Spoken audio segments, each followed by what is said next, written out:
नमस्कार।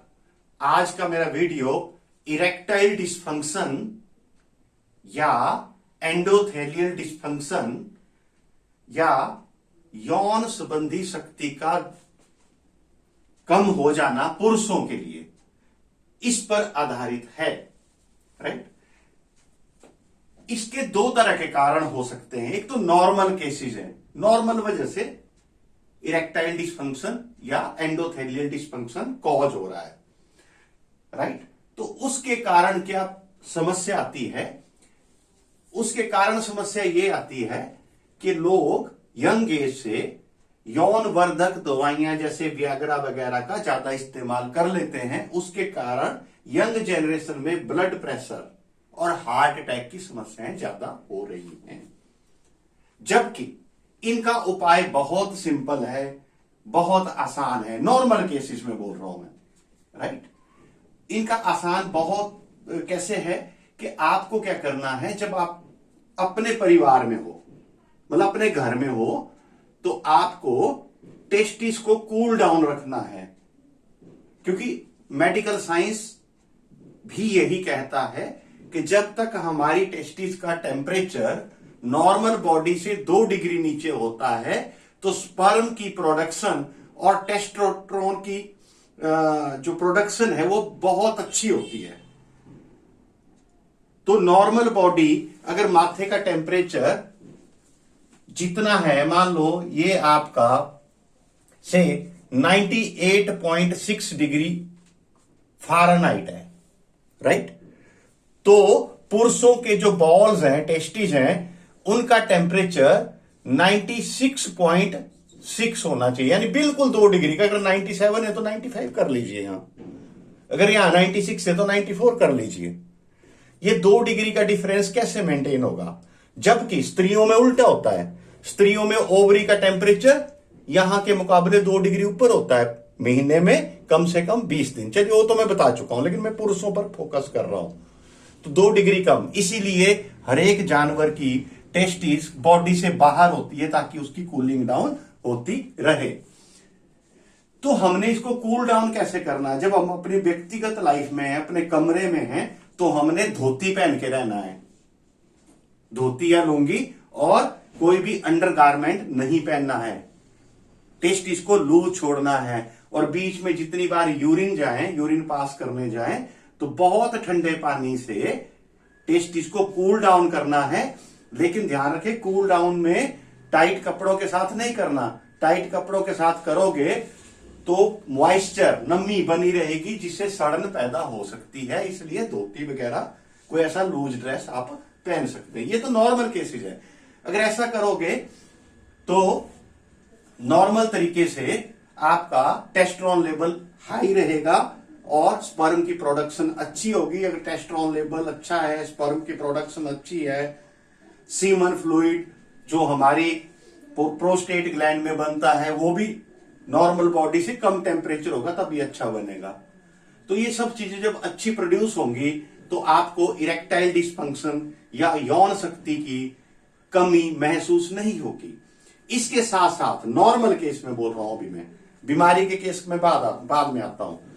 सफेद मुसली का पाउडर या सफेद मुसली पाक बना बनाया भी मिल जाता है, या सफेद मुसली खरीद सकते हैं आप अंसारी की दुकान में, और उसका पाउडर बना के उसका सेवन दूध के साथ रात को सोती बार खाना खाने के बाद करते रहें। लेकिन इसमें समय लगता है 4, 5, 6 महीने। उसके बाद आपकी यौन शक्ति या यौन दुर्बलता, मतलब यौन संबंधी दुर्बलता बिल्कुल समाप्त हो जाती है जड़ से ही। लेकिन ध्यान रखना, साथ में कूलिंग भी करनी है। ये तो नॉर्मल केसेस है। राइट। लेकिन जो आजकल मैं देख रहा हूं, मेरे पास बहुत ज्यादा केसेस ऐसे आ रहे हैं, मैं जन्म कुंडलियों के आधार पे, तो मैं देख रहा हूं कि लोगों में कोरोना के पोस्ट इफेक्ट की वजह से भी यह समस्या आ रही है। राइट। तो कुंडली में कहां से देखा जाता है? कुंडली में 8th हाउस में अगर 8वें घर में किसी के कोई बुरे ग्रह पड़े हों, 8वें 7वें इधर, या इन पर कोई बुरे ग्रहों की दृष्टि हो, तो उस व्यक्ति को यह समस्या होने की नॉर्मल तरीके से भी और बीमारी की वजह से भी ज्यादा संभावना होती है। तो अच्छा, तीसरी बात, मैंने कोरोना के पोस्ट इफेक्ट में सबसे ज्यादा प्रभावित वो लोग देखे हैं जिनका जन्म लग्न मेष, मीन और धनु है। मेष, मीन और धनु। उस केस में क्या होता है, अगर लग्न मेष है, राइट, तो 6th हाउस बुध का बन जाता है, 7वां घर शुक्र का बन जाता है और 8वां घर मंगल का बन जाता है। अगर किसी का जन्म लग्न धनु है, धनु मतलब 9 नंबर, तो उस केस में उसका ये सूर्य का घर बन जाता है, ये बुध का और ये शुक्र का। अगर किसी का मीन लगन है, मीन लगन में ये मंगल का, ये 6ठा घर मंगल का बन जाता है, 7वां घर शुक्र का और 8वां घर बुध का। और जो इरेक्टाइल डिस्फंक्शन की समस्या आती है, ये शुक्र, बुध और मंगल, शुक्र, बुध और मंगल, इन 3 ग्रहों की कॉम्बिनेशन से बनती है समस्या, राइट। तो उन केस में नॉर्मल तरीके का इरेक्टाइल डिस्फंक्शन नॉर्मल लाइफ में या बीमारी की वजह से होना ज्यादा संभावना बनी रहती है, राइट। अब मैं दूसरी तरह के इरेक्टाइल डिस्फंक्शन पे आता हूं। देखिए, इरेक्टाइल डिस्फंक्शन का मतलब या यौन संबंधी दुर्बलता का मतलब आप सिर्फ उस तरीके से मत लीजिए, सेक्स संबंधों के मामले में मत लीजिए, क्योंकि अगर हमारे में इरेक्टाइल डिस्फंक्शन होता है तो उसकी वजह से पुरुषों का टेस्टोस्टेरोन लेवल काफी डाउन होता है। टेस्टोस्टेरोन लेवल डाउन होने से मसल मास यानी हमारी मांसपेशियों का क्वालिटी और उनकी स्ट्रेंथ भी कमजोर होती है। तो ये सेहत का राज भी ही है। तो मैं आप इसको सेहत के तरीके से देख लो, नजरिया अपना है कि कोई इसको सेहत के तरीके से देखेगा, स्वास्थ्य के तरीके से देखेगा, कोई इसको अपने बस वो लुच्चे दिमाग से सोचेगा, राइट। देखिए, मेडिकल साइंस में ED equal to ED, ED equal to ED, इसका मतलब endothelial dysfunction equal to erectile dysfunction. Endothelial dysfunction और इरेक्टाइल डिस्फंक्शन मैचिंग चीज है। सबसे पहले व्यक्ति एंडोथेलियल डिस्फंक्शन से प्रभावित होता है, फिर उसी के कारण इरेक्टाइल डिस्फंक्शन होता है। एंडोथेलियल डिस्फंक्शन क्या चीज है यह समझना है आपको, राइट। जब कभी हमारे न्यूरोलॉजिकल नर्व्स जो दिमाग से सिग्नलिंग जाते हैं मसल्स को, उन न्यूरोलॉजिकल नर्व्स में कोई दिक्कत आ जाए या सिग्नलिंग में दिक्कत आ जाए, चाहे विचारों की वजह से आए, चाहे बीमारी की वजह से आए या स्ट्रेस स्ट्रेन की वजह से आए, तो ये हमारे जब सिग्नल जाते, मान लो मुझे बाजू हिलाना है, यहां से यहां हिलाना है, तो क्या होगा, मैं सोचूंगा, ब्रेन इलेक्ट्रिकल सिग्नल भेजेगा न्यूरोलॉजिकल नर्व से, वो मसल को ऑर्डर देगा कि मसल्स को ऐसे मूव होना, कि ऐसे मूव होना, कि ऐसे मूव होना। तो हमारी मसल्स हमारे ब्रेन द्वारा भेजे गए सिग्नल को, ऑर्डर को मानती है, राइट। तो जब न्यूरोलॉजिकल नर्व्स की सिग्नलिंग में कोई डिस्टरबेंस आ जाए, न्यूरोलॉजिकल नर्व्स की सिग्नलिंग में कोई डिस्टरबेंस आ जाए, तो उसके कारण क्या क्या समस्याएं होती हैं। वेरिएबल मसल पेन, कभी कंधे में दर्द उठ जाएगा, कंधा, आप बनियान खोलना मुश्किल हो जाएगा, कमीज स्वेटर खोलना मुश्किल हो जाएगा, बाजू ऊपर नहीं उठेगा, या कभी पांव में दर्द हो जाएगा, कभी यहां टांग में दर्द हो जाएगा, वेरिएबल पेन, या कभी पीठ में दर्द उठ जाएगा, राइट। या ब्लड क्लॉटिंग हो सकती है। ब्लड क्लॉटिंग कैसे होगी, क्योंकि हमारी जो नसें हैं जहां से ब्लड फ्लो होता है, उनकी जो मसल्स हैं उनको कैसे एक्सपैंड करना है, कैसे उनको कैसे उन्होंने बिहेव करना, वो बिहेव भी न्यूरोलॉजिकल सिग्नल की वजह से होता है। जब उस न्यूरोलॉजिकल सिग्नल में डिस्टरबेंस आ जाती है, तो कई बार क्या होता है, हमारी सारी नसें जो हैं ब्लड फ्लो करने वाली, वो फ्लैट पड़ जाती हैं, फ्लैट पड़ जाएंगी, ढीली पड़ जाएंगी अपने आप। तो क्या होगा, वो हिस्सा ही बैठ जाएगा हमारे शरीर का थोड़ी देर के लिए, या ब्लड इकट्ठा हो जाएगा, ब्लड क्लॉटिंग हो जाएगी, राइट। ये प्रभाव, अच्छा, जब एंडोथेलियल डिस्फंक्शन की वजह से कहीं ये समस्या हमारे हार्ट के एरिया में आ गई, दिल के एरिया के आसपास आ गई, या इन नसों में आ गई, राइट, तो हार्ट अटैक होने की संभावनाएं भी बन रही हैं, राइट। तो ये सारी चीजें कोरोना वायरस के प्रभाव में भी देखी गई हैं, लेकिन ये जब तक कोरोना से प्रभावित है तब तक नहीं होती। जब कोरोना समाप्त हो जाता है उसके कई महीनों तक ये समस्याएं मैंने लोगों में देखी हैं, राइट। तो इसके मैंने ज्योतिष आधार पे तो एनालिसिस कुंडली बता देती है, मैं बता देता हूं कि कब किसको कोरोना हुआ था, कौन सा इफेक्ट हो रहा है उस पर आजकल। मैं बता देता हूं यार तेरे को इस मंथ 2021 अप्रैल में कोरोना हुआ था, हाँ जी हुआ था। आजकल क्या हो रहा है उसके ग्रह देखूंगा मैं कि कौन सा अंग प्रभावित हो रहा है। मैं बोलता हूं यार तेरे कंधा प्रभावित हो रहा है, तुझे लग रहा है मेरा कंधा ही नहीं उठ रहा है, और डॉक्टर बोलता है जी मसल में तो कोई बीमारी नहीं है, एमआरआई करा लो। बाद में निकलता क्या है कि न्यूरोलॉजिकल नर्व दब गई है जी आपकी, न्यूरोलॉजिकल नर्व। किसी के मैंने टांग में देखा, किसी के बाजू में देखा, किसी की पीठ में देखा। लेकिन अगर यही समस्या बाई चांस किसी के हार्ट के एरिया में आ जाए, चाहे उसे हार्ट की पहले से कोई समस्या नहीं है और सारी नसें खुली है, प्रॉपर है बंदा, सब कुछ कई टेस्ट करा लिया उसने, उसको दिल संबंधी कोई बीमारी नहीं है, कोलेस्ट्रॉल भी ठीक है, लेकिन एकदम से अटैक हो गया। कैसे हुआ? Due to endothelial dysfunction. और एंडोथेलियल डिस्फंक्शन को पहचानने की, बीमारी की वजह से, नॉर्मल लाइफ का मैं बता चुका हूं कैसे होता है, बीमारी की वजह से एंडोथेलियल डिस्फंक्शन को पहचानने की सबसे, अपनी बॉडी में कैसे पहचानेंगे? हर एक व्यक्ति की बॉडी में 3 इरेक्टाइल मसल्स होती हैं, 3 इरेक्टाइल मसल्स। इरेक्टाइल मसल्स का मतलब ये होता है उस मसल को अगर छेड़ा जाए तो वो उसमें हार्डनेस आ जाती है, ठीक है। मर्दों में या स्त्रियों में, मैं मर्दों की ज्यादा बात कर रहा हूं अभी, आप देखिए आपके ब्रेस्ट चेस्ट के टिप्स होते हैं, अगर इन टिप्स को आप हल्का सा पाइप हिलाएंगे इसको या इसको डिस्टर्ब करेंगे तो ये इसका टिप हार्ड हो जाएगा, नहीं लाएंगे तो लूज पड़ा रहेगा, बैठा रहेगा। इसी प्रकार से पुरुष का पेनिस भी ऐसा ही है, राइट। अगर आपको बीमारी के बाद, कोरोना के बाद अगर ये लग रहा है कि मेरी ये इरेक्टाइल मसल्स छेड़ने पर हार्ड नहीं हो रही, तो इसका मतलब आप में समस्या है। आप में कौन सी समस्या है? एंडोथेलियल डिस्फंक्शन की। इसको चेक करने का सबसे तरीका है, check your early morning erection, if okay then no corona post effect.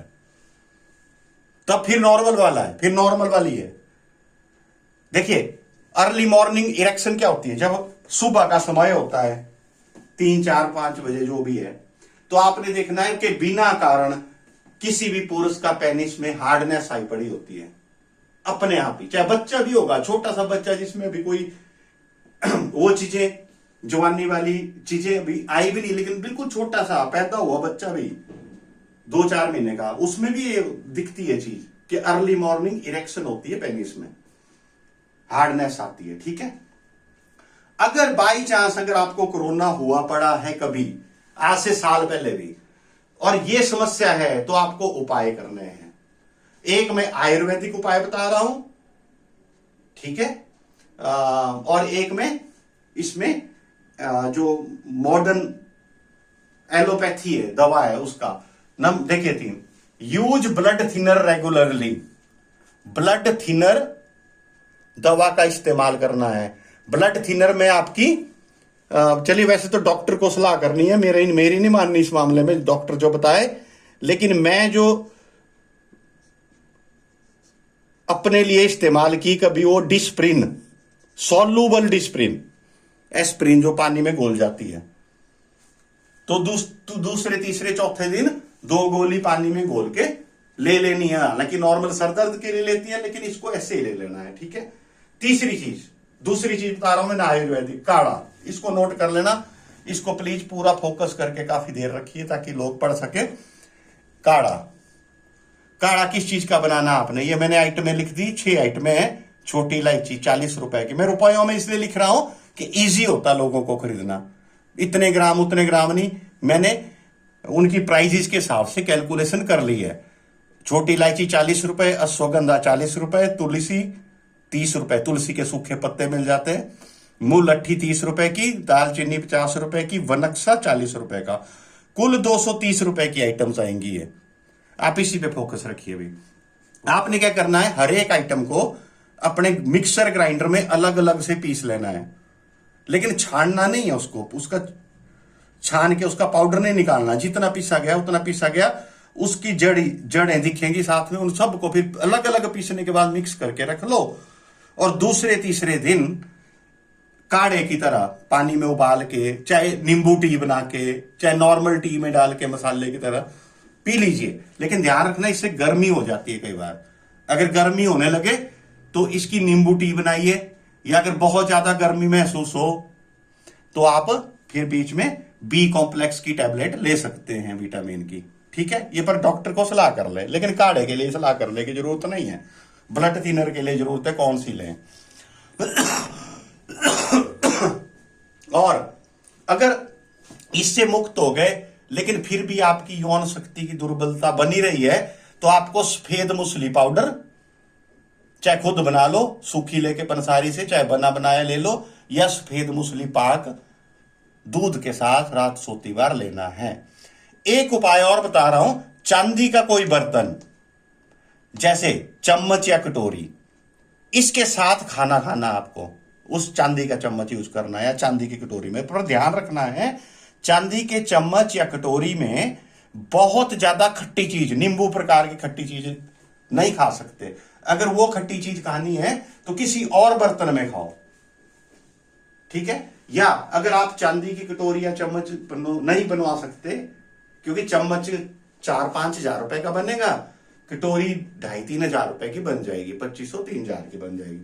अगर ये नहीं बना सकते, नहीं स्थिति नहीं होती कई बार, तो आप चांदी का वर्क लगाया होता ना, आपने देखा ना हलवाई मिठाई बनाते हैं, बर्फी वगैरह होती है, काजू कतली होती है, या कोई ऐसे उस पर चांदी का वर्क लगाया होता है, या भैया दूज वाले दिन आप पान खरीदते हो, उसमें चांदी का वर्क लगाया होता है पान में, तो हफ्ते में 2 बार चांदी के वर्क लगी हुई कोई चीज खा लीजिए। उससे क्या होगा, चांदी का तत्व बॉडी के अंदर जाएगा, और चांदी का बहुत बड़ा इस्तेमाल है आयुर्वेद में। आज से 200 साल पहले, 150 साल पहले, जब एंटीबायोटिक नहीं बने थे, तो आयुर्वेद में बैक्टीरिया और वायरस की बीमारियों का इलाज सिर्फ चांदी से होता था, क्योंकि चांदी के आयन बॉडी में किसी भी बैक्टीरिया या वायरस की जो स्पाइक प्रोटीन होती है उस पर चिपक जाते हैं और उनको इनएक्टिवेट कर देते हैं। ये मैंने बहुत देखा, मैंने खुद पे देखा। अगर मुझे कभी जुकाम हो जाता था कभी, तो कम से कम हफ्ता 10 दिन तो ले लेता था, लेकिन जब से मैंने खुद चांदी का चम्मच का इस्तेमाल किया है, तो नॉर्मल तरीके में 2 या 3 दिन में जैसा मर्जी जुकाम हो जाए वो खत्म हो जाता अपने आप। ये चांदी का कमाल है, राइट। तो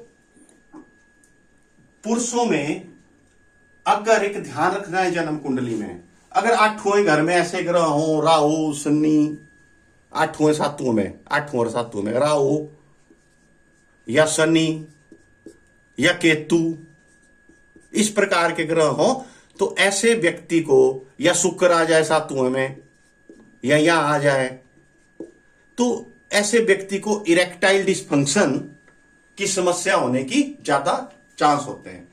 तो 2 तरह के बताए मैंने, एक तो कोरोना फैमिली का कोई वायरस, कोरोना फैमिली, ये वाला कोरोना नहीं, कोरोना जो नॉर्मल जुकाम पहले होता था, उसमें भी कई तरह के कोरोना फैमिली के वायरस है।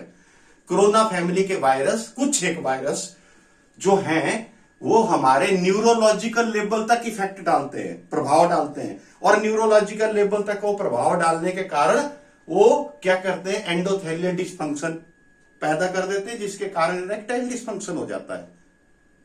और इरेक्टाइल डिस्फंक्शन को अपनी अपनी इरेक्टाइल मसल्स से चेक कीजिए, हमेशा चेक कीजिए, ठीक है। और अगर नॉर्मल तरीके का है, एज के साथ है, या कोई और कमजोरी है, बिना बीमारी के है, तो उसका मैंने इलाज बता दिया, कूलिंग डाउन। कूलिंग डाउन वैसे भी करेंगे इस केस में, बीमारी के केस में भी इनको कूल डाउन करेंगे तो वो भी प्रभावी रहेगा, राइट। आज मैं इतना ही कहना चाहता हूं, धन्यवाद।